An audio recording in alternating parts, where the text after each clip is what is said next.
Hello বন্ধুরা, welcome back to my channel Papiya's ওয়ার্ল্ডে আপনাদের অনেক স্বাগত জানাই। আশা করছি তোমরা সবাই ভালো আছো বন্ধুরা, আমরাও বেশ ভালো আছি। তো চলো আজকের মেনুটা তোমাদের সাথে শেয়ার করছি।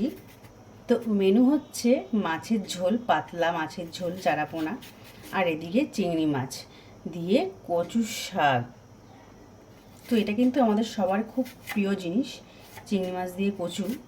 তো ঝটপট ভাজা বসিয়ে দিলাম ফোড়ন দিয়ে, শুকনো লঙ্কা আর জিরে।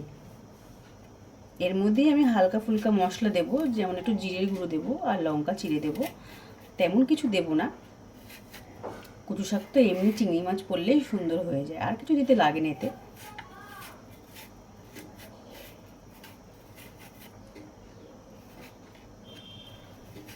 তো বন্ধুরা, ভিডিওটা কিন্তু স্কিপ করবে না, অবশ্যই দেখবে। আর এদিকে আমি কচু শাক সেদ্ধ করে রাতে আগের দিন কেটে নিয়েছিলাম।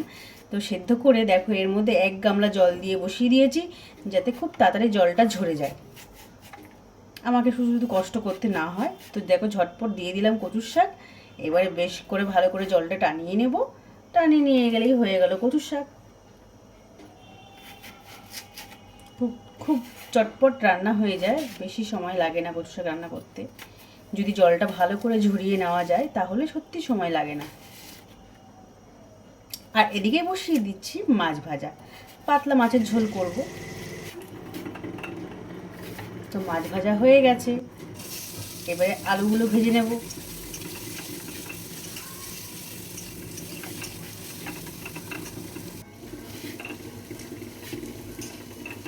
তো কচু শাকটা কিন্তু বেশ এদিকে হয়ে এসেছে বন্ধুরা।